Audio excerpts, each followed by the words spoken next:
হাসি চাই রে আমার হাতে বানাইয়া আমি হাসি চাই আমি ফাঁসি চাই রে আমি ফাঁসি চাই রে।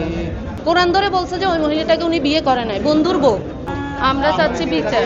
আমার ভাইকে যে মারছে ওইটা ইচ্ছাকৃতভাবে খুন ছিল, ওনাদের প্ল্যানিং ছিল পুরাটা, না হলে সাথে সাথে এরকম মারতো না আমার ভাইকে, সাথে সাথে উনি মারছে।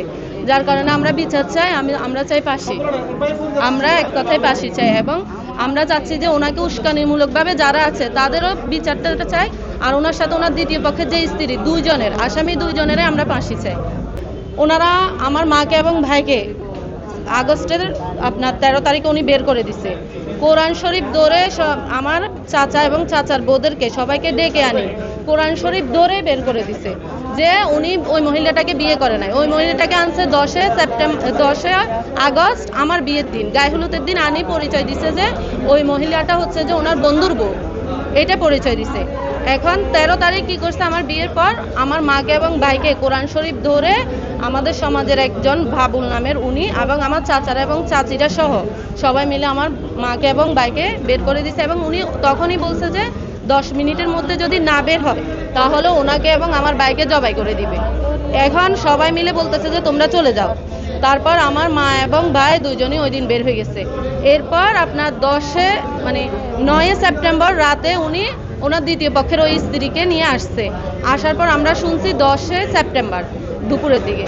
শোনার পর আমার মাকে বলতেছে যে আপনার উনি আনছে। এখন আমার ভাই, আমার মা এবং আমাদের একটাই উদ্দেশ্য ছিল যে শুধু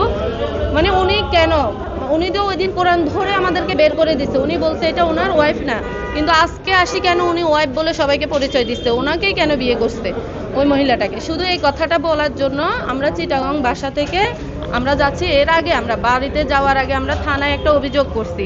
কেন করছি? এটা হচ্ছে যে উনি সব সময় ছুরি নিয়ে বের হইতো, কথা বলতে পারতো না ওনার সাথে, উনি ছুরি নিয়ে বের হয়ে যাইতো মারতে। বসুন্ধরা টিস্যু অশুদ্ধতার বিরুদ্ধে এক বিন্দুও ছাড় নয়। তারপর হচ্ছে যে উনি আজকে এত বছর ভরণ পোষণ দেয় নাই, এই জন্য আমরা ডায়েরিটা করছি ওইখানে। এরপর হচ্ছে আমরা ঘটনায় যখন আমাদের বাড়িতে গেছি, বাড়িতে আমাদের সর্দারকে নিয়ে আমরা ঢুকছি। আমরা একা ঢুকি নাই, আমাদের সর্দারকে সাথে নিয়ে ঢুকছি। আমার মা এবং সর্দার যখন উঠানে গেছে এবং আমরা ওনার কয়েক কদম পিছনে, এই জায়গায় আমার মা, এখানে আমরা, ওই অবস্থায় উনি ওনার ওয়াইফ, দ্বিতীয় পক্ষের ওয়াইফ এবং উনি যিনি আসামি দুইজনই ছুরি নিয়ে ওনার ছুরি নিয়ে বের হয়ে সাথে সাথে আমার মাকে জবাই করে দিতে লাগছিল চুলের মুঠি ধরে।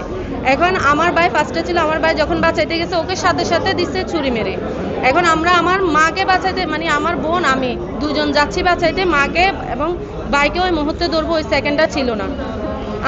আমার বোনকে উত্তর দিকে দৌড়ানো শুরু করছে, আমাকে দেন ওকে দৌড়ায় আসি, আমাকে আর আমার মাকে দক্ষিণ দিকে দৌড়ানো শুরু করছে। এই ঘটনাটা এটাই পরিকল্পিতভাবে, এটা আমার চাচাদের এবং আমার বাবার দ্বিতীয় পক্ষের স্ত্রী সবার পরিকল্পিতভাবে একটা হত্যা।